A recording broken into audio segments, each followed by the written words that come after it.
Hello.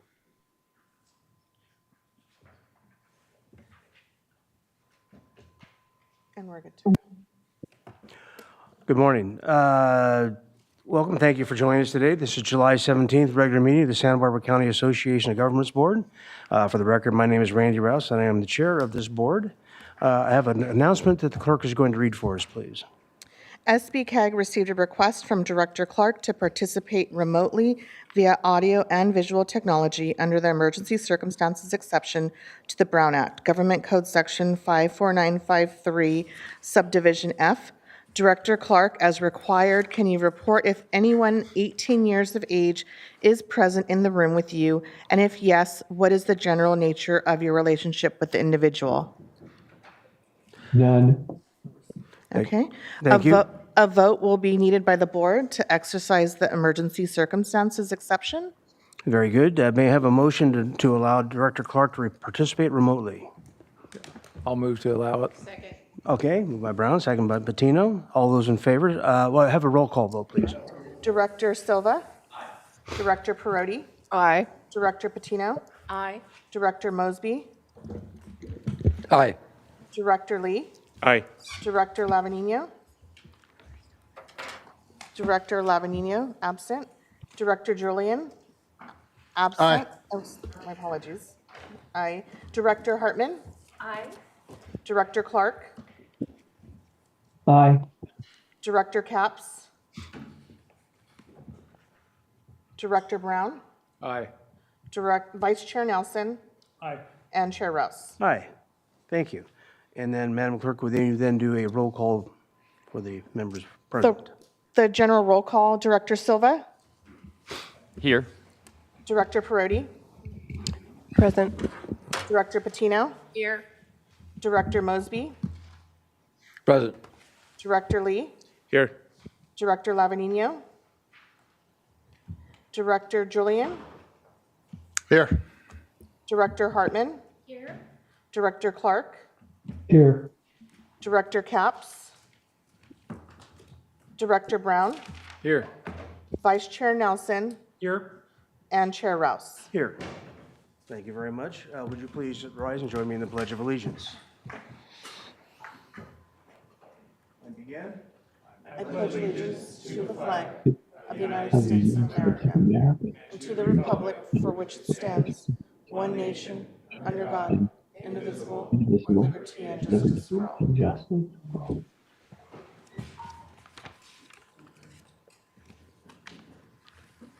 Very good. We'll move on to public comment. And the public, I'm sorry? We're just moving around. Oh, okay. Public comment period for items not on today's agenda. The speakers will have up to 3 minutes each with a total of 15 minutes allotted for public comment. Madam Clerk, are there any public comment slips provided? We received one public comment, Rick Wayman from Move SB County. If you can please come up to the podium. And if there are any members of the public on the Zoom webinar who wish to speak, would you please use the raise hand feature and I will call upon you. All right, very good. You have 3 minutes. Please go ahead. All right. Good morning, everyone. My name is Rick Wayman. I'm the interim executive director at Move Santa Barbara County. I've been in this role for about 4 weeks now, and it's a pleasure to be here with you this morning. So I first just wanted to introduce myself. Hopefully, I'll have a chance to interact with many of you in person. But I also wanted to thank you very much for the recently approved Safe Routes to School and Bike Safety Program funding.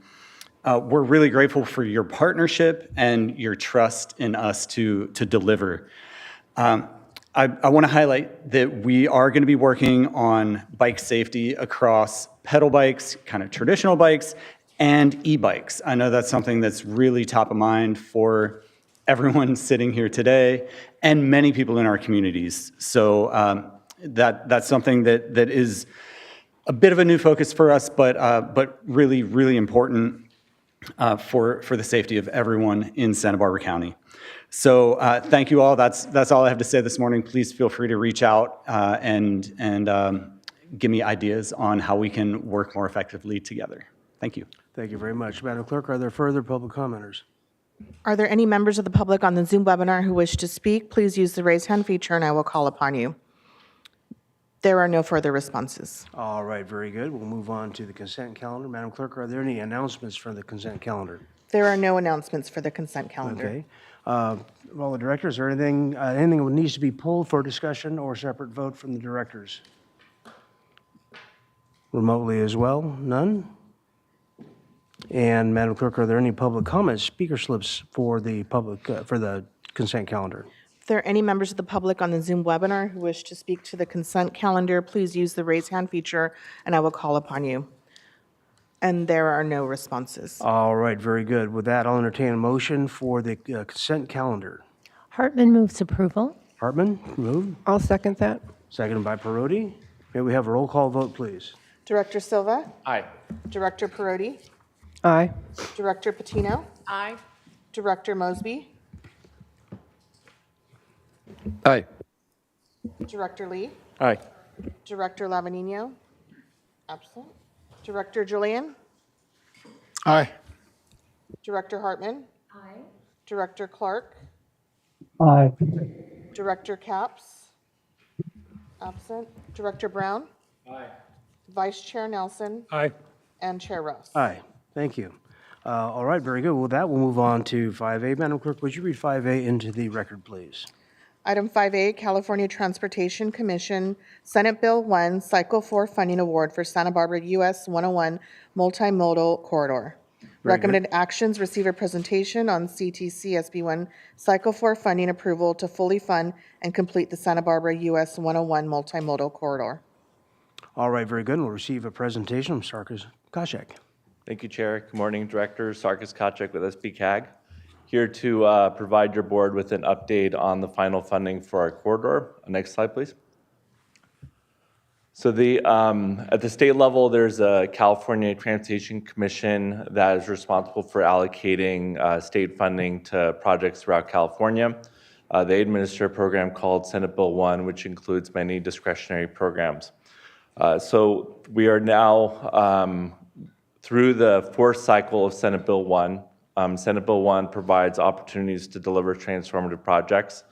The most recent cycle, Cycle 4, had about $1.6 billion available through 3 programs called the Congested Corridors, Freight Program, and Local Partnership Program.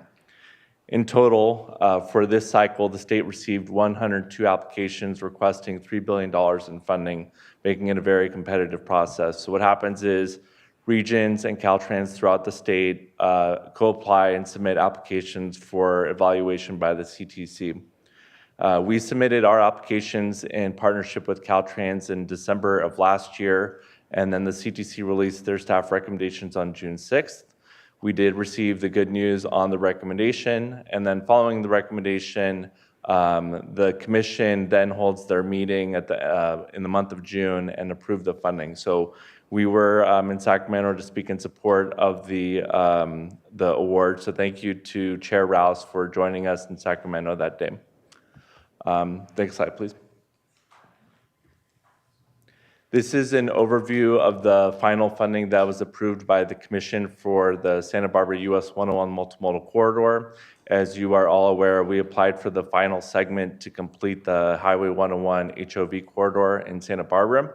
We also applied for the Cabrillo Boulevard Rail, Bicycle, and Pedestrian Project, Santa Barbara Eastside Active Transportation, Santa Barbara Electric Vehicle Charging, and then 3 zero-emission buses for the Ventura County Transportation Commission. These are going to be zero-emission buses for the Coastal Express that travels from Ventura County into Santa Barbara County on a daily basis to help reduce congestion. So the competitive award was $134 million from 2 programs. One is the Congested Corridors Program.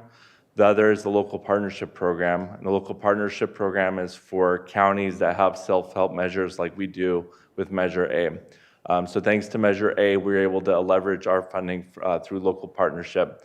There is one more piece of funding left, and that's the Local Partnership Formula funding. That's funding that we receive on an annual basis, but that's going to be improved at the August meeting by the Commission. Next slide, please. And this is just a visual representation of the projects that were awarded for funding. So you can see the renderings for Highway 101 and Cabrillo up at the top. Next slide, please. So as I mentioned, thank you to Chair Rouse for speaking in support of the recommendations at the commission meeting.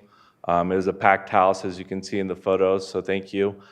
We also had support from Assemblymember Greg Hart and from Senator Lamone's office as well. And so you can see them speaking, and then this is Chair Rouse and I with two of the California Transportation Commissioners. Next slide, please. So for the Cycle 4 award, it was the largest award approved in the state. And so this is a kudos to your board and to our partnership with our local communities, and thanks to our voters with Measure A. I think we're like the 20th largest county in the entire state. So getting the largest award is a big achievement. We received 8% of the total funding, and our county represents 1% of population in California. And we were the largest award from the Congested Corridors program as well. Next slide, please. And all of this is obviously built upon prior delivery and funding awards. So just as a reminder, we received $184 million in Cycle 1 and then another $132 million in Cycle 3. And so through the 4 cycles, $8 billion has been awarded, and we have secured $450 million through the 3 cycles, and that represents about almost 6% of the total funding from the first 4 cycles. Next slide, please. So there was a request at the last meeting in terms of how have we leveraged our Measure A and regional dollars to be awarded the state funding. So this slide here shows the funding committed by your board through Measure A. It was $184 million for Highway 101 off the top, or the 13%. And then we also leveraged Regional Surface Transportation Program, or federal formula funding, as well as state gas tax funding, or our regional share. So we took the $343 million for Phase 4, and then we leveraged almost $800 million in funding through the 3 cycles of Senate Bill 1. And then Caltrans is also committed almost $300 million through the State Highway Operation Protection Program. So that helps us with the long-term pavement and improvement of other bridges and facilities within the corridor. And they've also committed another $20 million from their share of gas tax. Next slide, please. So I think we've told this before, but we were really good at telling our story. As I said, we're having to submit applications competing with LA and San Diego and the Bay Area, so we were making sure that we told how our story fits with state priorities. We were also completing the corridor with the final funding request, so that makes you even more have a priority with the state. And then our partnership with the California Transportation Commission. And later today, we're hoping most of you can join us because we'll have the chair of the CTC and the vice chair. They're traveling into Santa Barbara County to join us for the presentation. And then I talked about the leveraging, but the last piece is the partnership with Caltrans. There are many priorities throughout the state of California, and the fact that they partnered with us every step of the way was a big deal for us to secure this award. Next slide, please. So as I mentioned, we have the press event later today for the check presentation, joined by dignitaries from the state. In August, we'll come back and provide an update for you on how we plan on implementing and delivering the final components of the corridor. And then later this year, we have to submit a baseline agreement to the CTC for the funding as well. Next slide, please. So I'd like to say teamwork makes the dream work. And we're really proud of our team. That starts with our executive director, Margie Kern, for always supporting us and giving us the tools to in the toolbox to succeed. I also wanted to thank Fred Luna, Lauren Bianchi-Clement, Aaron Bonfilio, Mike Becker, Jackie Mata, and Maya Kulkarni of the SBCAG team. It was a heavy lift. Wanted to thank the board for always supporting staff with this pursuit. This is not easy work, so thank you for your support. I mentioned Caltrans. I also want to mention our local agency partners at TTAC. We gave them updates every month for the last few years on this, and so they were always giving us feedback and helping us with that. And then Jessica Grand at City of Santa Barbara also helped with applications. And then also wanted to thank our Point C, Query Consulting, and Kimley Horn with the consultant team for delivery. And I think that's it. So thank you for the opportunity to provide the update. Thank you very much, Sarkis. Are there any questions from the board? Director Nelson. Good, bring us over here. Thank you, Chair Rouse. So we're fully funded, is that? Yes. Okay, does that include our contingency? Yes. Okay, and is that a certain amount? I'm just want to make sure I'm. I believe it's 10%. I'm going to look for, did Fred go? I think we have about 10% contingency built in just to help with the final costs, yeah. Okay, and so the $159 million in STIP and RSTIP, that's how much we've contributed up to today, or is that anticipating STIP and RSTIP through 2030? That's programmed through 2030.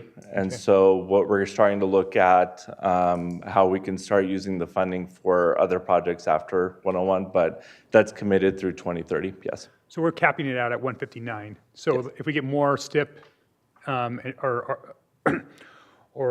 RSTIP between now and then, those dollars will start to roll Yes, prior to 2030. correct. Okay. Do you know, how much is it right now that we've put aside of the 159?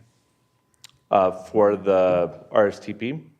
And, yeah, RSTP and STI. Oh, if you can go back to that slide, please. Slide 8.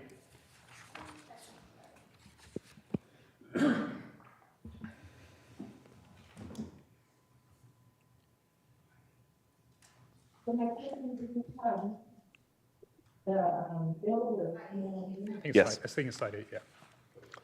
So Director Nelson, this is what the board has committed to completing 101 through 2030. It's the 77 million in RSTP and then the 82 million in our share of gas tax funding. That's what we've done. That's our commitment over the life of the project. Yes, Okay. correct. So how much of the RSTIP and the STIP that we have contributed to today? Oh, so that, the RTIP is the 82 million. We're now going to be getting the next cycle of our RTIP, which we're going to give an update to the board in a couple months. That's beyond the 2030. The RSTP, that shows through 29, so it's about 4 years at 5 million, so about 20 million that's allocated between today and 2030. Okay, I guess what I'm looking for, and you can do this offline at Yes. another time, is let me see that where we're at as of today, Sure. and then where that Yes, moves definitely. forward. I want to make sure that that we're tracking that, because I want to, these dollars, if they are higher than anticipated revenues, I want to make sure that we're not, still funding the 101 project, that those are starting to get rolled forward. towards Definitely, the yeah, other projects. we can provide the accounting for you of where we are as of today and then what's left between now and the 2030 timeline. But what I'm hearing from you is that it's capped out at 159 is Yes. where we need to get to. So as soon as we hit 159 out of those two funds, then that next dollar rolls towards the other named projects. Yes, so that's for the other named projects, and then that'll be part of the next item that we talk about after this item. Perfect, thank you. Director Lee? I just want to throw just a wild question out to you. What happens if we don't approve this? What are the steps after this, if there's no money? Oh, so I think today's, this is an information item for you on the award from the state. The next item, I think, is the discussion on the regional funding. So today, we're just presenting the information item. There's no feedback on this item. Just want to ask. Thank you. I see Marjorie sweating a little bit. No, Director Lee, no, you do have a decision-making to approve the funding authorization agreement, which will come before you in December, which will have all the nuts and bolts of where the money's going, how we're working with Caltrans to expend those funds. It's a pretty complicated agreement. So that's, if you did not approve that, then the project would stop. we would, mothball everything, and you would have to give me direction to do something else, so, which you have not done yet, so. Thank you. Okay. Further questions from the board? Anyone remotely? We do have one request, oh, I'm sorry. You're just asking for board discussion remotely, correct? Yes. Okay, my apologies. He's- And there are no responses. If I can add just another kudos. Sarkis Kachek didn't thank himself, so Sarkis Kachek is a rock star. If you've seen him in action in the California Transportation Commission, he is pretty well known by all the commissioners, and the relationships he's built over the years. I mean, he was the chairman of the regional group that meets on a monthly basis. So he's been starting this relationship building since, probably 20 years ago. And what he's established is where people are calling him throughout the state for his advice, even the CTC commissioners, CTC staff.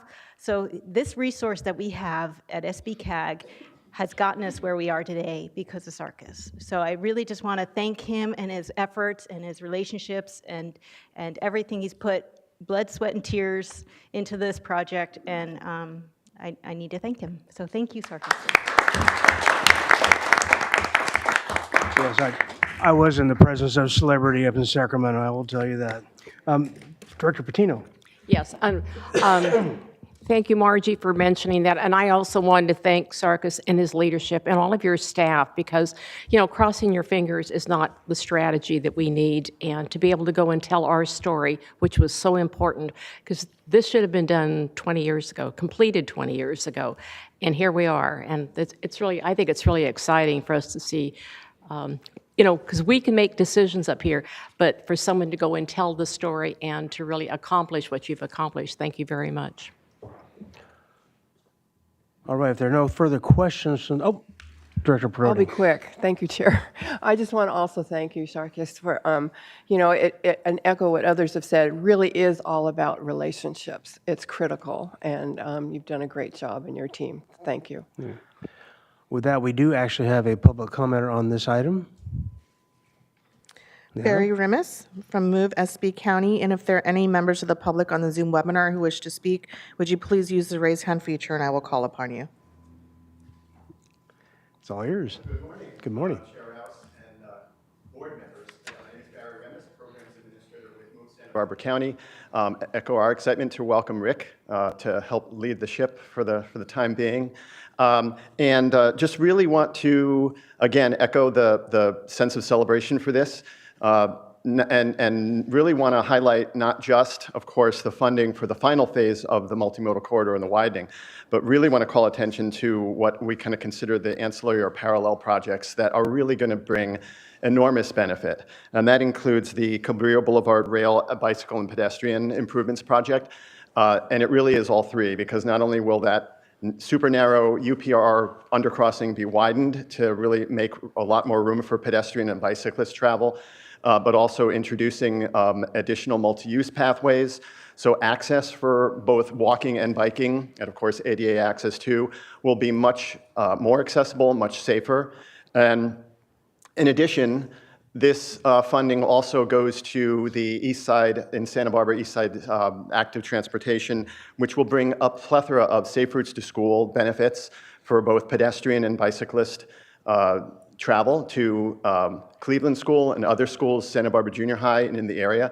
So we really want to applaud that, as well as the 3 new ZEV, the zero emission buses for Ventura County with the Coastal Express, and charging also for the city of Santa Barbara. So this really really emphasizes the true multimodality of this overall initiative. And I think that's pretty much it for this. I would like to really, again, highlight that we're looking forward to there's one more thing I left out, which I'm sure is what everybody really here is all waiting for, is the soon-to-be commemorative Randy Rouse on-ramp to the 101 freeway. So thank you very much. Yes. Alrighty, well, I've had other things named after me before. Any other further discussion or comments by the board? And I'd just like to add also, Assemblymember Hart was there, and he was involved as a staffer and elected official through the process. Our former colleagues that were SBCAGs that preceded us, and of course, staff has just done an amazing job of this, so it's kudos all around. So thank you very much. This was just a presentation, not an action item, so we can move on to item 5B then. And Madam Clerk, would you read that into the record? Item 5B, Measure A, Strategic Plan, Regional Funding Policy, Recommended Actions. Receive a presentation from SBCAG staff on the development of a 2025 Measure A Strategic Plan and recommendation from TTAC on the use of regional funding following the completion of the Santa Barbara US 101 Multimodal Corridor, and approve policy for the use of regional funding following the completion of the Santa Barbara US 101 Multimodal Corridor to be incorporated into the Measure A Strategic Plan update. Very good. Mr. Kozak. Thank you, Chair, Directors. Next slide, please. So for today's presentation, we wanted to give an update. Sorry. We wanted to give an update on the development of the. Thanks for that file photo, Sarkis. That's great. Good hair day.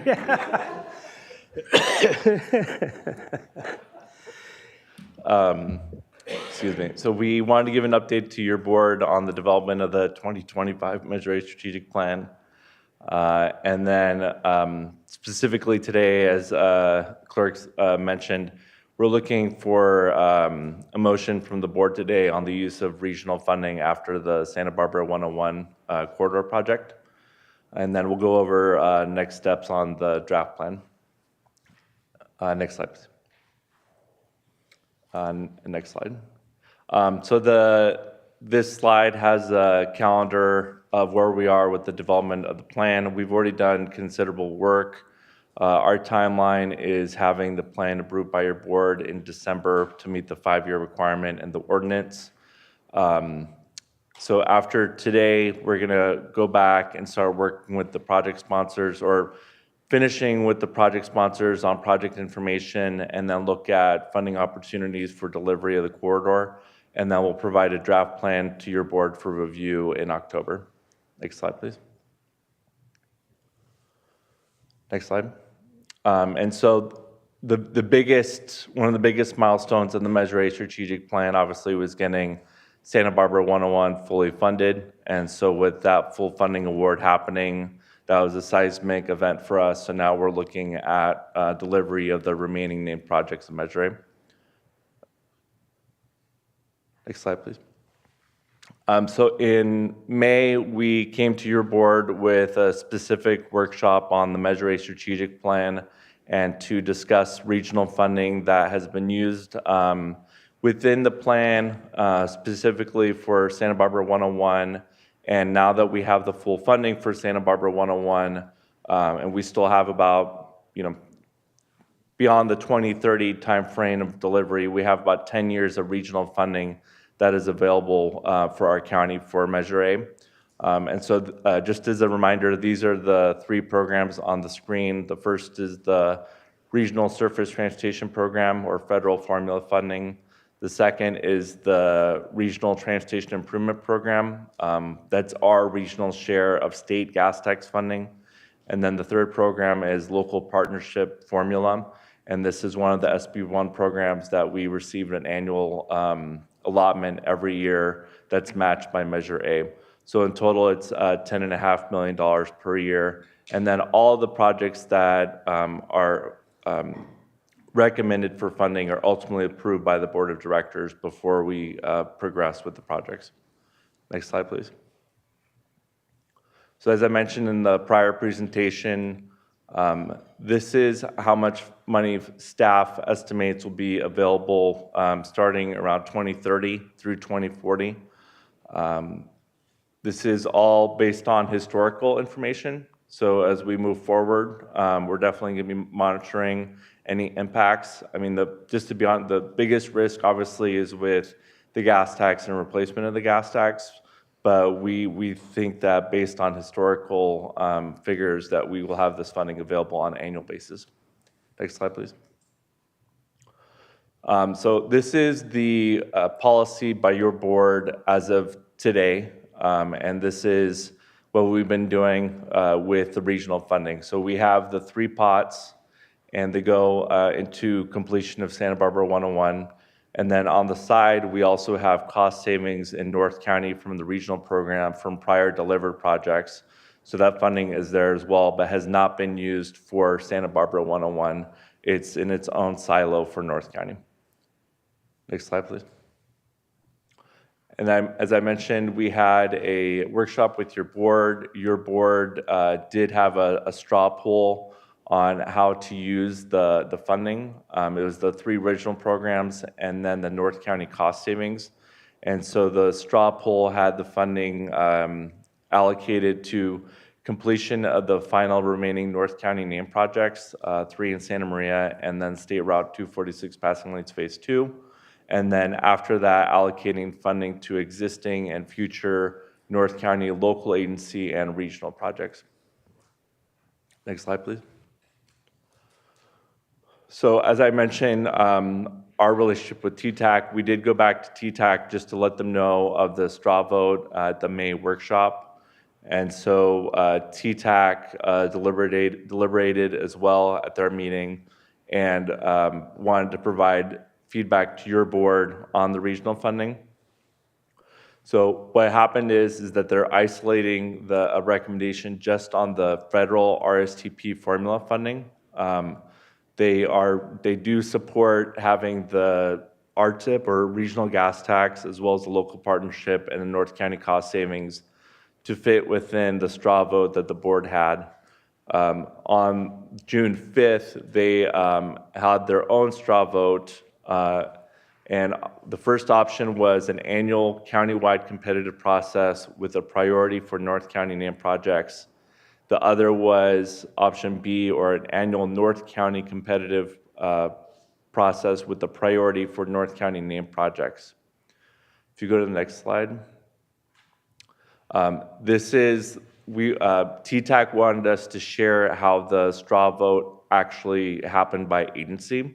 So you can see on the screen that there were 5 ayes for option A, with 5 noes, and then 1 abstention by Caltrans. And then option B, there were 6 ayes, 4 no votes, and then 1 abstention. Next slide, please. So next step in the journey. Since that was a straw vote by TTAC, we went back to TTAC in July for an official vote by the committee. This is what TTAC is recommending to your board today for the use of the RSTP funding only. And so it's to conduct an annual competitive process for RSTP countywide with an annual guideline development and call for projects in coordination with TTAC for approval by your board. The priority order is priority for Measure A North County named projects, the final 4 that we've been calling the 3 Santa Maria interchanges and 246 Phase 2. The second priority is for any North County local or regional projects. And then the third priority is for any remaining countywide projects. So this would not just be for North County, but it would also include South Coast. The vote was 5 yes, 4 no, and 1 abstention, and the City of Carpinteria was not at the meeting. So the motion did pass by TTAC for the recommendation. Next slide, please. So this is the TTAC recommendation, or how it would look. So how it plays out is every year we know that we receive about $4 to $5 million in RSTP. We would then develop a guideline process for evaluating projects submitted for the funding, and then the recommendation would come to your board on an annual basis. So this would be a new process that we currently do not have. And so that's just an overview of the TTAC recommendation. Next slide, please. Actually, if you can go back, please. So how it would work is projects would get submitted. Unofficially, it would probably be weighting with the evaluation criteria. So it would be weighting for, higher weighting for the North County named projects.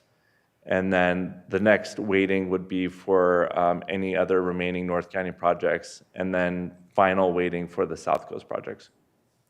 Next slide, please.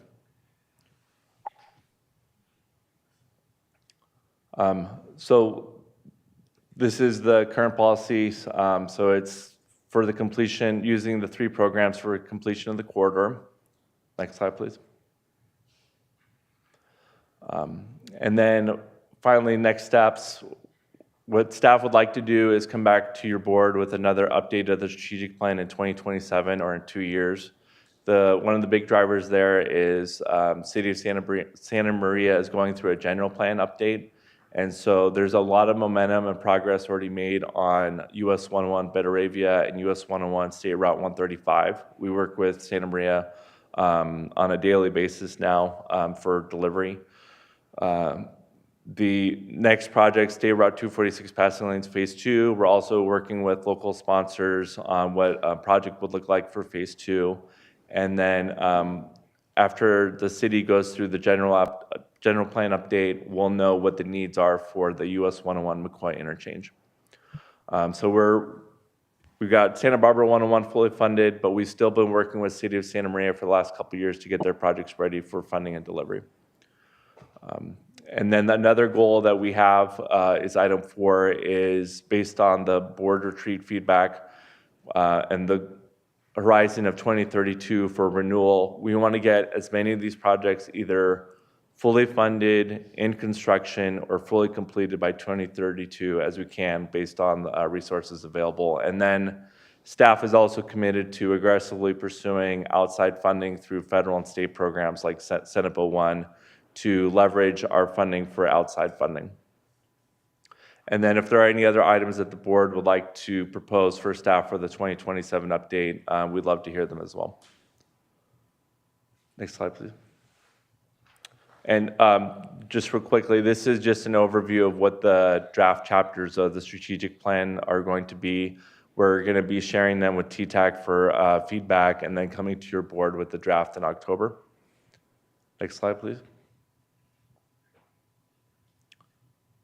And then, so next steps, continue to work with project sponsors for delivery of remaining named projects, and then development of the draft plan for review and then approval by your board in December. Next slide, please. That concludes staff's presentation. I'd be happy to take any questions or feedback. Any questions from the board? And sorry, we are looking for a recommendation to incorporate into the strategic plan on the policy for using the regional funding as noted in the staff presentation. Director Nelson. Yes, thank you, Chair Rouse. So, just kind of go back to where we're at and why we're talking with the North County is because if we go back to that slide 8 from last time, nearly $1 billion that were coming to our region has been focused for a specific project. It's important to all of us, but it's sucked a lot of those dollars over the last 15 years. And so this is really kind of an equity adjustment that I think that we're all evaluating here as we move forward. So, as those that are looking at this and going, why are we doing this? I think it's important for people to understand that was kind of the thought process as we move forward. What I'm hearing from TTAC is there's 10 million, and they're asking for 5 million of that to be kind of more open-ended instead of just completely committed to North County named projects. That is correct. The only program that they're providing recommendation on is the federal RCP. They do support having the RTIP and LPP for the North County projects. So this is keeping a little bit of a crack in the door. I mean, still the priority is going to be those named projects, but if those named projects aren't ready because of whatever reason, that some of that money could be utilized on first regional projects in the North County? Yes. But if there's no North County regional project, then it would roll down to open up county-wide. So, just a clarification through the chair, Director Nelson. The first tier is the final 4 Measure A North County. The second tier is any North County project. The third tier would be including, Countywide. say, countywide. Right, so it's leaving that option open. Yes. If, the last 4 projects don't get, or don't need it, then it goes to a North County project, and if there's no North County project, then it'll roll open to a countywide discussion. That's correct. Okay, so it's very low percentage that it's going to be a countywide project or even a North County project, because likely we're going to be moving forward with these final 4 projects that are going to eat up most of these funds. At a staff level, there's probably going to be many projects in North County that could use the funding. And so, like you said, it's just having that option there in case there aren't. But there's pretty high likelihood there could be North County projects that could use the So funding. this policy, we just add some flexibility. Correct. Okay, so keep the door open for some of our staff that are looking at this and going, hey, wait a second, if you're not ready to go on Betaravia and there's $20 million sitting there, we could move forward with some of our projects that are, been waiting for quite a bit of time. Correct. Okay. So that's what's being Yes. proposed. Okay, thank you. Director Silva. Yeah, just out of curiosity on the equity question here, was this flexibility available the last 15 years? So before through the chair, Director Silva, before the board policy in 2010 that created the reserve for the RSTP and the RTIP funding to go to Santa Barbara 101, before that, or about 2009, we were doing a discretionary process countywide. So we had a guideline and competitive process where local agencies would submit their projects, and then local agencies would evaluate them and provide a recommendation to the board. So I guess since we've started the process of kind of the focus on the 101 corridor, was this an option that also with the RSTP, did we have that discretion, or was all No, RSTP? it was all the RSTP for 101. So this is a new accommodation Correct. that we would be asking to adopt that we didn't have for the last 15 years? Yes. Okay. Any further question on the board? Director Perotti. Thank you, Chair. I have a question on, okay, so we all met in February, and we had a workshop, and it was, I think, a priority. We all agreed that North County had some projects that needed to be looked at, but how the discussion we never really spoke about how that would look. So then there was another workshop in May, which unfortunately I wasn't here, so I wasn't part of that. So I guess you got more into how that would look. So I'm looking at this and I'm thinking this seems reasonable, a recommendation of the TTAC, but also to get projects done in North County, we have a really good record of getting other grants. So maybe there's other grants that can be pursued. Will you be doing that to get these projects through done? the chair, Director Perotti, I've already started a spreadsheet that you looks at have. all the projects and then the funding program. So we're ready to go to start pursuing the grants as projects are, as you mentioned, as they're ready. So that's a big qualifier is when is the solicitation, and then what is the status of the projects for us to secure the outside funds. Okay. Thank you. Director Lee. Would it be possible to put that crack a little more wide open where South County will get the grant money and the North County get most of the funding? Is that something that we can work out? I'm going to defer to There's certainly discussion among the board, but Director Kern? The grant funding is based on the priorities that you've identified in the Regional Transportation Plan and our Measure A program. Right. So if there were other priorities, you would have to amend the Regional Transportation Plan to give us that direction. So currently, the remaining priorities are in North County, which are called what we call the Final Four. Excuse me. Those are what this board has adopted as the priority for the region for the life of the RTP. So again, the planning matters, and the planning provides the policy direction to the staff to apply for grants. So we would not apply for a grant in the South Coast if it was not a priority identified in the Regional Transportation Plan. See, I'm going backwards, but yeah, do you understand? Yeah, I just want the South County to also benefit as well. I appreciate what the North has agreed to, but we need help here as well, because we do have a lot of projects that we cannot fund. So any opportunity for us to make that more wide open for us to benefit funding, it'll be helpful. There are opportunities that local jurisdictions can apply for funding, and, the ATP program, the Alternative Transportation Program, is a funding source that many jurisdictions have benefit from and can continue to do. The regionally significant funding sources is this board is providing that direction. So again, there are, and correct me if I'm wrong, Mike or Sarkis, the current priorities are all in North County as of the policy of this board. Just want to say that. I understand. Okay. That's correct. Director Hartman. I think it's imperative that we move forward on the Final Four, and I know that you do too. Could you give us any sense of what are the possibilities that we could actually complete those by 2032, or what could you kind of review? 2032, none. 2040, yes. So if, the tools in the toolbox, which this board back in 2010 Yes.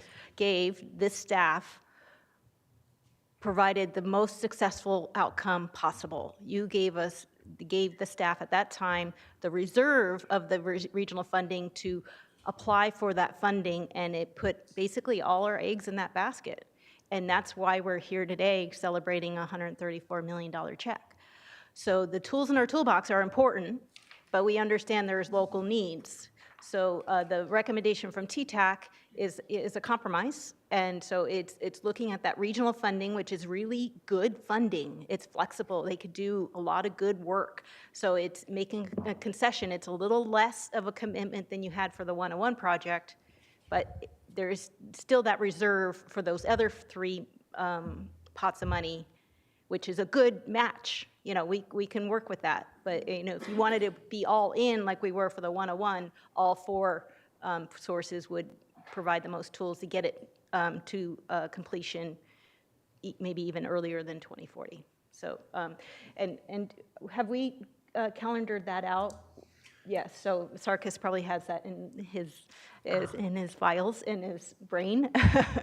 So at some point, could you share that with us so we kind of see, because now we got the big one on, Done, yeah, and that we had all the tools in the toolbox. If we had all the tools in the toolbox, and he probably could answer this, if we had all the tools in the toolbox, could we finish the 4 by 2040? And the answer is yes.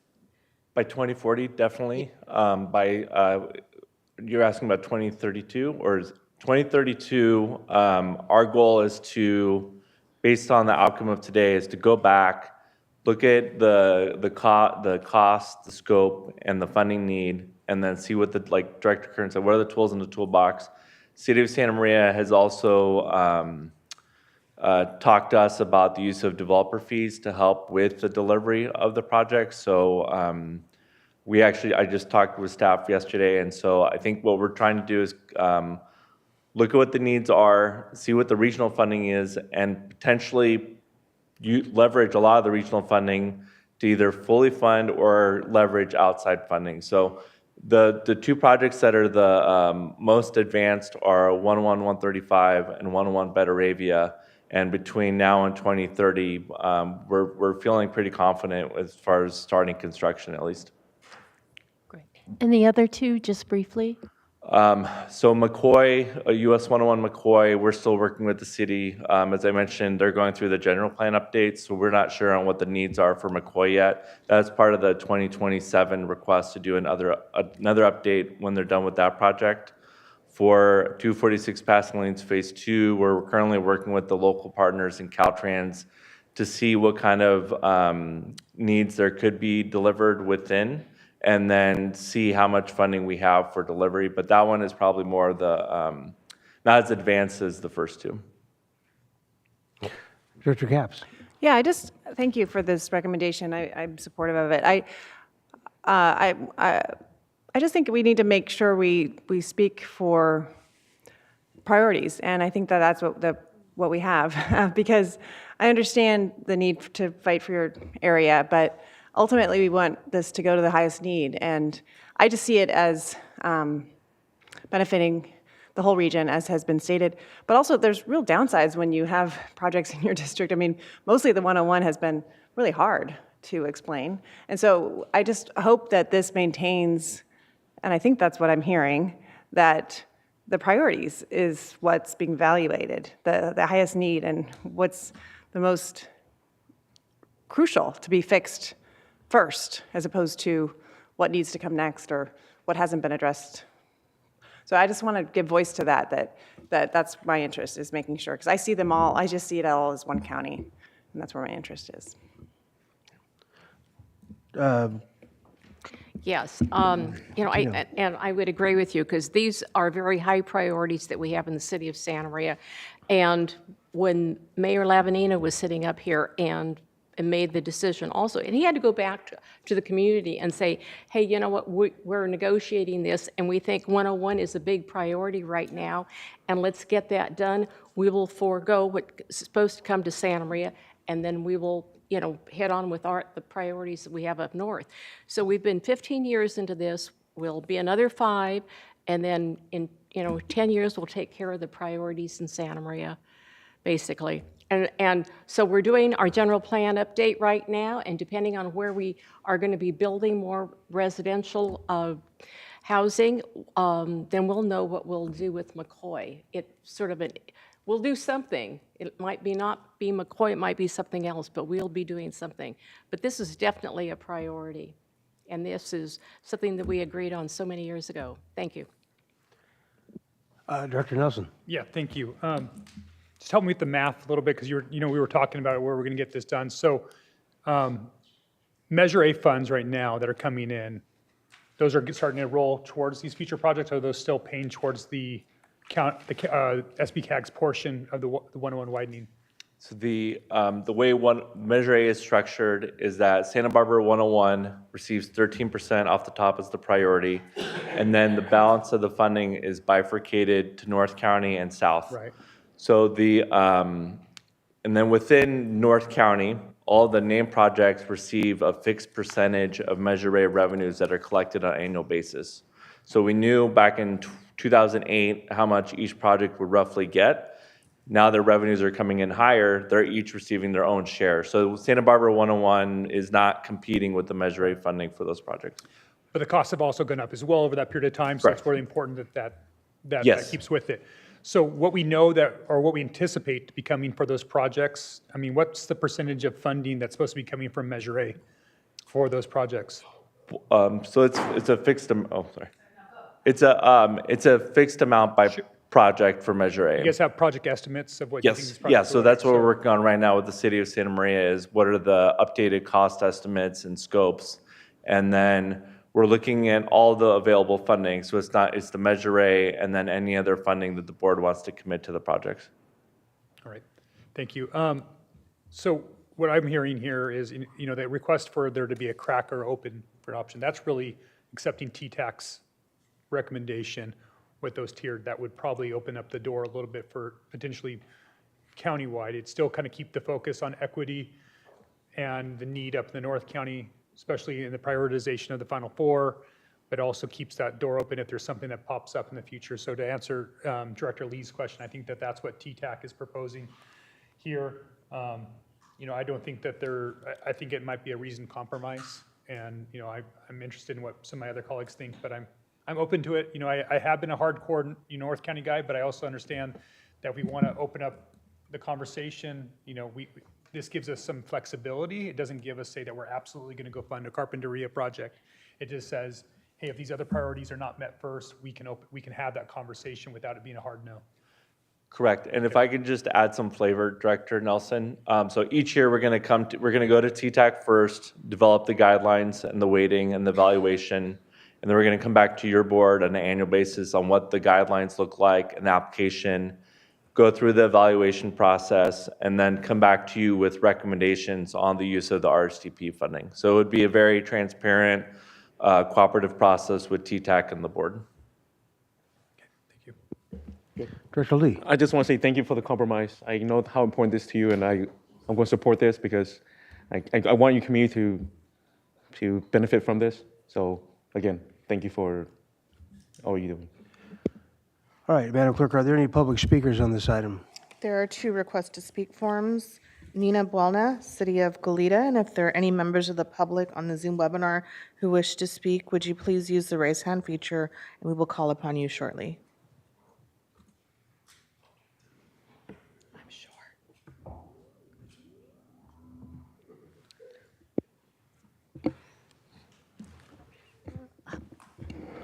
I'm very short. Hello, SBCAG Board. My name is Nina Buelna. I'm the Director of Public Works for the City of Goleta. Progress, people, partnership. These core values have guided some of Santa Barbara County's most complex and collaborative transportation decisions, and they should continue to guide us now. Since 2010, RSTP funding has supported the US 101 widening project made possible by the collective commitment of all cities and the county. With that investment nearing completion, we face a pivotal moment: how to shape the next decade of RSTP funding to deliver tangible results for every jurisdiction. A regional policy framework can be established that creates a county competitive annual process for distributing RSTP funds. While not guaranteed, this framework opens the door for all jurisdictions, including ours, to pursue funding for local infrastructure projects that align with shared priorities. City of Goleta Public Works supports the TTAC July 3rd, 2025 recommendation because it reflects the core values that have guided our region. Progress. It opens the pathway for road repair and safety improvements to be delivered faster across the county. People. It creates an avenue to improve daily life with smoother roads, safer crossings, and more accessible infrastructure to every community. Partnership. It allows North County to complete their Measure A commitments while enabling all jurisdictions to pursue their top local priorities through an equitable, competitive process. This gives everyone the opportunity to compete for funding to meet our most urgent infrastructure needs. While access to the funds is not automatic, the framework creates a clear and inclusive process. This invites us all to collaborate, plan, and build toward a stronger regional future. Let's move forward together with a funding approach that delivers visible progress, serves all people, and strengthens our longstanding partnership. Thank you. Thank you. Are there further public comment? Our next speaker is Barry Remis from Move SB County. Mr. Remis. Thank you. Back again, Barry Remis with Move Santa Barbara County. In the interest of intra-county equity, Move Santa Barbara County supports the Transportation Technical Advisory Committee, I guess I'm just going to say it, TTAC's recommendation. We feel that this sets the balance, and it will bring much needed funding to the North County. But I'm going to shock you all because Move Santa Barbara County really wants to make sure that you not lose sight and keep in sight the need, in addition for pavement and motor vehicle access, but also the opportunities to improve pedestrian, bicyclist, and ADA access, and as well as intra-county regional transit as well, so that people don't have to drive as much or not feel that they have to drive as much. And as we move to the big four, the named projects, which largely involve Caltrans, keep in mind, and we all actually urge you to give direction to staff that as you approve this funding and this policy change for the strategic plan for Measure A, to keep in sight the ability to be able to seize opportunities as we repave, as we restripe, as we improve access along the freeways and on the interchanges, that also people need to move, walk, roll as well, and take transit. And let's also keep in mind the opportunities for perhaps as well intra-county rail as well, access as well too. So thank you very much, and have a great rest of the day. Director, is it to this speaker, or do you want to for the public discussion? No, after public. Okay. Further public comment? Are there any other attendees on the Zoom webinar who wish to speak? Please use the raise hand feature, and I will call upon you. And there are no responses. Okay, thank you. We'll come back to the board for discussion. Director Hartman.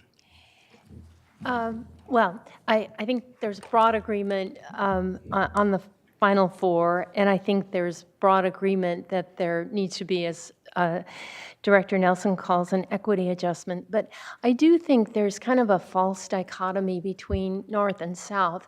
That is, I think much of the benefits from the 101 have gone to South County. And Goleta, for example, hasn't received those funds or those parallel projects. So the way we're drawing the line to consider equity is, in my mind, flawed. And so I think that that's something that I'd like us to consider. I mean, I'm willing to go forward with this recommendation, but there's a lot of needs that even Goleta has not seen because of this investment. So because we're so used to thinking of north-south, I think that's gotten left out in our kind of hackneyed way of characterizing things. Yeah, no, I'd like to kind of add into that because we had the discussion before, and what made very clear to me that we keep talking about North County, South County, and regionality. But for me, in Santa Barbara, a lot of my staff, including my two public safety chiefs, live in North County. It's when the highways closed down for the debris flow in Montecito and before that in La Conchita, North County really, really got hurt, even though it was way down there. So there is one big area that I think needs to be taken care of and needs to be maintained. And yes, there has been an imbalance, I mean, in terms of where the funding's gone, north and south, but I am in favor of this because I do think that the North County improvements inure benefit to the South County. They certainly do in terms of the way we have to live and work and travel. And I think it's important that we keep these corridors alive. And the regionality part is a regionality part, but I still believe we're kind of one big county. And the fight that when we fight for these funds, and we try to get these funds and distribute them equitably, the shovel-ready projects and the cooperation of the different regional or the different agencies in the region are really what makes us special and makes this thing click. And so I don't want to impede that. I don't want to worry about who's got what when as much as I do want to see this entire region be functional, improved, and maintained. So that's where I'm coming from on this vote. Are there further board members who would like to weigh in? Director Patino. And I feel like I'm repeating myself, but like I said, we're 15 years into this, and we'll be 5 years into it when it's finished. And that would be like me saying that the Santa Maria River Bridge that was built prior to this does not affect Santa Maria, which in fact it does, and it's in San Luis Obispo County. So that might have been a stretch for a lot of people to figure that that was going to be fair, but we want to set a balance right now. I just think it's sort of laughable, and I think that we in SBCAG deal with things and issues at a regional level, and sometimes it might not look like it's fair to parts of the county, but when I start hearing this north-south mentality, which I think we've been able to work through. I think we've done a great job with broadband on SBCAG because that cities that have more resources realize that some of the smaller cities can't compete, and we have to help them out.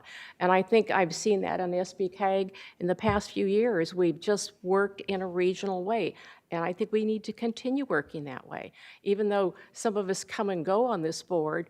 But if you're just coming into the middle of the show right now and you don't think it's fair, believe me, maybe hasn't been fair, but we are working on it. And to change things right now, I think would be a mess. Thank you. Director Brown? Real quick, what's good for North County or South County is good for all of us. I know as mayor of Solvang, we want the south open, we want the north open. We're kind of in the middle. And this policy is predominantly just a deferred gratification for North County, who's received, as Santa Barbara's received most of those funds, but it's collectively, it's still one county and has that benefit. The North County over the past 10 years has not been ignored. They've still received grants and funding for projects. And that will not change for South County for projects that come about in the future as well. But this policy would define that in a better way for future boards as well. Director Silva. Yes, I guess I hear and I understand the reason for the flexibility. I think then from a framing and messaging standpoint, it's concerning to say, and I think what we just heard was the reason why the 101 was expedited and so successful is because we committed everything and we've called it the North County sacrifice, or we've counted the deferred and all that. And I think as the messaging goes out, us as a board need to not facilitate this dichotomy that continues to happen, because even in our framework of how we're funding, we still say we're one county and we're doing this diversification and this equity, and it still calls out North County as it's being something. And so I think from a messaging standpoint, we as a board have to really reflect of how we're titling this and how we're explaining it to the voters, because as someone who's going to have a kind of a one-shot discussion, if you were to watch any at one point of us talking on here, it's very defined North County, South County, and this policy works to adjust that. But even in the titling and the prioritization of it and how we discuss the history of what got us to this point, and even what makes the 101 so successful and so expedited, is based around the concept of deferred gratification and deferred funding with that. And so I just think we need to be careful with our language on that choice, because it makes it seem like we're asking the North to ignore what made it successful, while toting what made it successful was deferral from the North. So I get the policy. I think it's accurate. I think it makes sense for us. But when we're discussing equity, you can't establish equity if you're saying, well, it used to not be equitable, and now we're making it equitable by ignoring what took place prior. So I just want to make sure historically we're careful with how we title that. Director Nelson. Yes, thank you, and I appreciate that, Director Silva.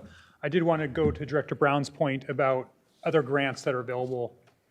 Up until the 101 widening process, we've been focusing as at our highest priority on our grants from SBCAG. Once that's done, we'll open up the grants to countywide, right? So we won't just be only submitting grants for North County at that point. To build upon what Director Kern said, for Measure A and regional funding, you define our priorities. Right. And right now, our priority would be to shift to fully funding the Final Four.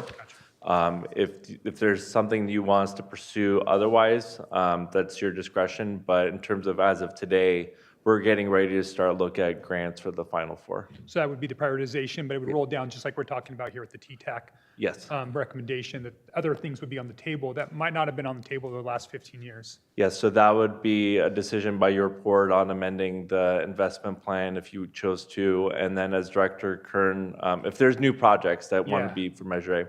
But for Director Kern also made a really good point, is that the local agencies on the South Coast can also pursue their own grants for local projects. But when we come to your board with a recommendation of pursuing grants, it would be for the Final Four. Okay. Well, when we're ready to make a motion, I'm supportive of the TTAC recommendation, even though that kind of had some mixed response among some of the TTAC members, North and South. If actually you look at the votes, you're going to actually see, some North County ones voting for it and some North County voting against it, and same on the South County. So, but I do think it's a compromised position that allows local jurisdictions to potentially access some of those funds, which I think is really what kind of the win is for a lot of our jurisdictions, as well as kind of addressing and leaving the option available for, if those things aren't covered first, that some South County projects might be able to also get funded. So a motion for approval by Nelson? Yep, a motion for approval of the because there's a lot of different options here. So it's a TTAC recommendation with the 3 rolling options for funding. The July 3rd TTAC recommendation. That's correct. And I'll second. Okay, second by Lee. Any discussion on the motion? Madam Clerk, may I have a roll call vote? Director Silva? Aye. Director Perotti? Aye. Director Patino? No? Director Mosby? No. Director Lee? Aye. Director Lavanino absent. Director Julian? Aye. Director Hartman? Aye. Director Clark? Aye. Director Capps? Aye. Director Brown? Aye. Vice Chair Nelson? Aye. And Chair Rouse? Aye. Thank you. Vote passes. Very good. We'll move on to the Executive Director report. Director Kern.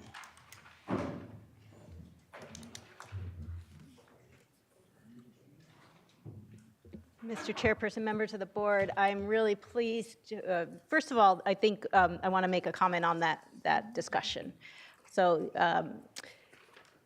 you have a decision-making process, you have an advisory committee, and the deliberation was fierce. I mean, they went around and around and came up with a compromise, and it still was a split vote, and it was still a split vote here. But I just really appreciate the investment of the thought and thoughtfulness that all the participants in the decision-making process have brought to the table. And I think that's what SBCAG is all about, is working through these difficult issues and coming up with something that you all can live with. So I really appreciate that. So thank you for that. Now, onto my report. I'm really excited to announce and welcome Andrea Geis as our SBCAG new Chief Financial Officer and Human Resources Director. She comes from us with extensive public sector experience in finance and administration, most recently as the Fiscal and Human Resource Manager for the County of Santa Barbara Public Works Department. So sorry from the county, but you know, that's how it works. She began her career at the County Auditor's Office, where she earned her CPA license and held a role as Internal Audit Supervisor. So this experience is going to be really valuable to SBCAG. She's also a UC Santa Barbara alumni, and with a degree in business economics and emphasis in accounting. So she brings a strong fiscal oversight and operational management and strategic planning. So I really appreciate her joining our team, and I would like you to join me in welcoming her to SBCAG. Moving on, we are also recruiting for a full-time non-exempt accounting tech one to support our finance and administration functions, and the information for that position, it can be found on our SBCAG careers website. So if you know of anybody, please encourage them to apply. And then last but not least, my final plug for our event this afternoon. I think a lot of you are going to be attending our SB1 award celebration. I'm really looking forward to this milestone, and I'm also looking forward to the groundbreakings and ribbon cuttings that we'll have for the next few years. So today is at the Michael Tobes Library Plaza at 3:30, and I'm looking forward to seeing most of you there. So thank you. All right, very good. Thank you, Director Kern. We'll move on to our Caltrans Director report from Joe Irwin, Office Chief, Project Management, on behalf of District 5 Director Scott Eads. Mr. Irwin. Thank you, Chair Rouse.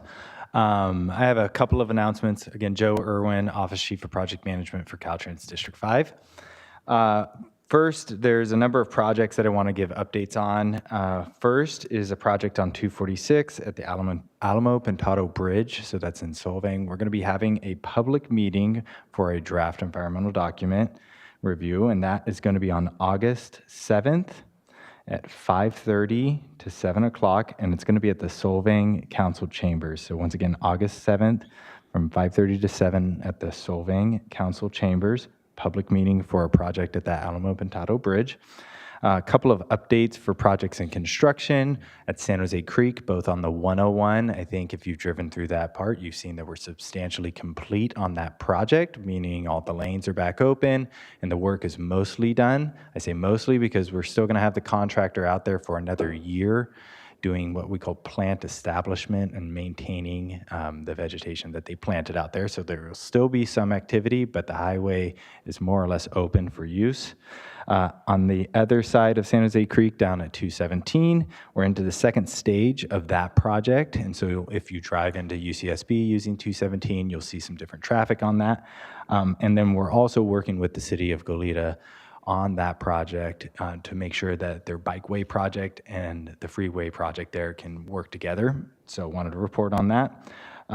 Last project update, we are currently advertising a bridge replacement just north of Guadalupe. And so I know this is on that county line, so in San Luis Obispo, but also in Santa Barbara County. We're going to be replacing the Highway 1 bridge over there. So that's in advertisement, and we'll start construction on that sometime early next year. Few other updates that I wanted to give. There was the fiscal year 25-26 Sustainable Transportation Planning Grant Awards, and our district received 8, but the county of Santa Barbara got 2 of those projects, awards for that. The first one is back in the valley, so Santa Ynez Valley Active Transportation Regional Connector Study, and this grant is going to fund a 30% design effort to build a Class 1 bike path that will go through Buellton, Solvang, Santa Ynez, all the way into the Santa Ynez Reservation to 154. So it's looking at a 30% level plan for that. There's just under $400,000 for that. And then on 135 in Santa Maria into the southern unincorporated part of Orchid, there's a study that is a comprehensive corridor study, about $160,000, and that's going to address safety, mobility, congestion, access management, and greenhouse gas reduction. Final update that I have is that the Gaviota rest areas are again closed. We have water supply issues at that location, and so they're closed. No reopening date can be identified right now until we get that water supply issue figured out. But just an update on that, so unfortunate. And I'm open for any questions. Thank you. Any questions there for Caltrans? Director Patino. I have a question. 166, when you come off 166 onto 135, you don't know where to stop on that light, the red lights, as you're coming west.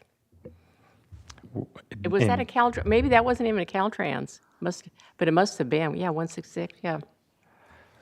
I know that we did a repaving project on 135 through there, and we're doing another repaving project on 166 that is a year or two away. So they'll be looking at the pavement and the delineation there. No, But I'm looking at the lights. When you have a chance, just drive it because it's just right off the road. But when you come off of you're coming west on 166, and then there's two sets of lights, you really don't know where to stop. You don't know if someone's going to hit you because they don't know where to stop either. So it's sort of interesting. we'll take a we can take a look at that. Thank you. Director Nelson. Yes, thank you, Chair Rouse. I think I brought it up the last meeting. Southbound Betaravia 101 off-ramp, there was some pavement issues there. Some of that has been addressed since the last meeting, but it continues to be a problem between Betaravia and Santa Maria Way on southbound, where there's a very rough pavement. We're having issues with motorcyclists and their safety, and so I'm going to ask for you guys to throw some extra eyes on that. And it's definitely a problem that needs some attention. Thank you. All right, further questions? Oh, Director Hartman. Thank you. And we really appreciate Caltrans being here and kind of in person hearing some of our concerns. It really is invaluable. This is really from Director Lavanino, who isn't here today, but he noticed that there's an absence of K-rail north of the tunnel on both sides of the 101. And I have an image, but would like you to consider why that's the case and if you could put it, because it's easy for cars to slip off and into the creek there. Sure. If you can share that with me afterwards, and I'll take a look at it and I can take that back. Thank you. Further questions? All right, very good. Well, Director Rouse? Oh, yes. Yeah, this is Director Julian from North County. Okay. I want to appreciate Caltrans. Last meeting, I asked for some support from Caltrans to look at our the school that will be opening here in in August. And we'll have to, because of Caltrans are going to be participating in helping us determine how to make sure the kids and the traffic are safe along that new opening of the school. We have Pasadena developers going to be there, Caltrans staff, school district is going to be there, public safety. So appreciate Caltrans for helping us partner with that problem. So thank you. All right, very good. Further questions or comments from the board?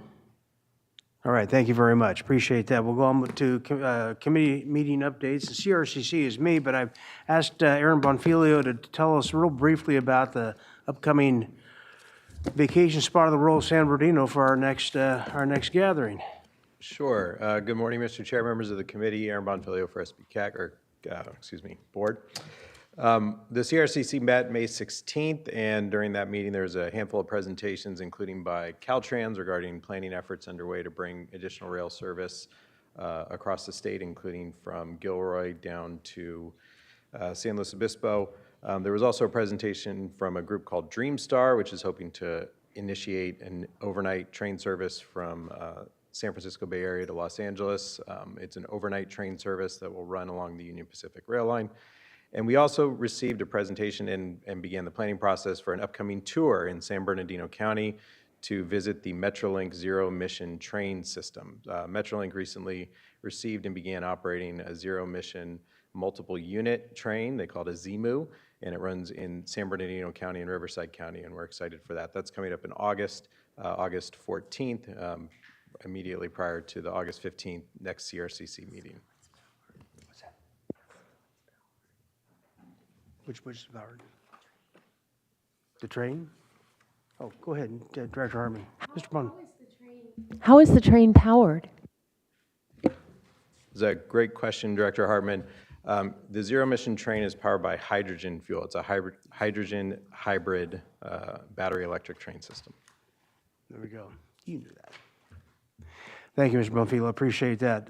We'll move on to CalCog and Legislative Day. Director Nelson. Yes, thank you, Chair Rouse. So I am our new member on CalCog this year. It was my first meeting was at the legislative joint legislation day at CalCog in May.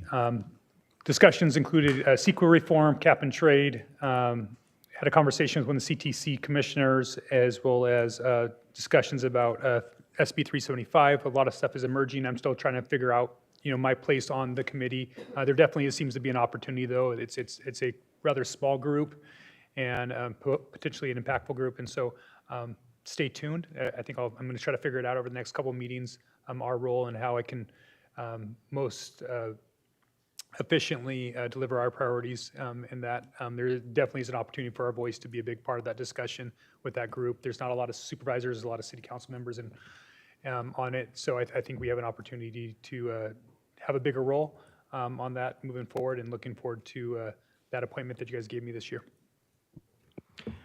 Thank you very much. Move on to the CalVans update. Director Nelson. Okay, the other one I sit on for you all is CalVans. CalVans, we are working through, operationally, the new year started, and for all those that don't know about CalVans, it's predominantly providing carpool opportunities for ag workers. Our revenue's down, and we're trying to figure out the reason why. Some have said it's because of what's going on nationally with immigration and what that might be impacting, which we're just trying to figure out if that's truth. That ultimately most of our labor is actually through the H-2A program, so that really shouldn't be as impacted by it. But we're trying to kind of dive into that and see how that ultimately impacts our ridership moving forward, as well as that we have a lot of demand for our vehicles, and so we're trying to make sure that we can get our miles back up, because that's where our revenue is. And we are, I think, the only transit provider that's actually 100% cost recovery. We've recently raised our rates a little bit, but we'll be doing a little bit more in the future, but we're still well below other comparable programs out in the private sector for carpool, as well as when we do provide these carpool miles, a lot of us in local jurisdictions, when a CalVans van is operating in your jurisdiction, those miles get reported, and your local jurisdiction actually receives revenue from the federal government for that. It doesn't come back to CalVans, and that's why we're a part of it, is that we want to make sure that they're successful, because it means more additional revenues for our communities through various federal transportation funding formulas. So anyway, so we got a lot going on with that. One of the big struggles is that we're also trying to figure out the Clean Fleets rules, because that applies to CalVans, yet we have not been able to find a electric van that is suitable for the conditions of our workforce and our users, and so that's been a struggle. We've been able to acquire about a dozen of them. They aren't very operational out in the field or have the range that we need to be successful, yet that limits our ability to buy new stock so that we can continue to provide miles for carpooling opportunities. So we're wrestling through that. We've recently brought on a consultant to help us navigate this space as we try to move into the future on navigating the regulatory climate, as well as the funding that is available to us. So that's CalVans. All right, very good. With that, we'll move on to 1-minute reports. Anybody have a 1-minute report for the community? Director Patino. I'm making up for all the times I don't talk. We got ARPA money in the city of Santa Maria, so we are doing new sewer lines and water lines from Depot to Broadway, which is about 2 miles. If we did not get that money, if we hadn't received the money, we wouldn't be able to do residential in that area because the pipes there were 100 years old. So anyway, that's going to really completely do our downtown Santa Maria. So we're really thankful for that. And though people complain because they have all these detours, it's worth it. So thank you. For the reports. And Santa Barbara, I've been told that we're going to have community meetings for the east side on August 6th and August 7th. Update east side residents, the city was successful in obtaining its SB1 Cycle 4 grant monies to implement the Lower East Side Safety Enhancements Project. And if there are no other 1-minute reports, we will adjourn, and we will be having our next meeting on August 21st in Santa Maria. And hopefully we'll see the rest of you over at the track presentation at Michael Tobes Plaza. Thank you very much. We are adjourned.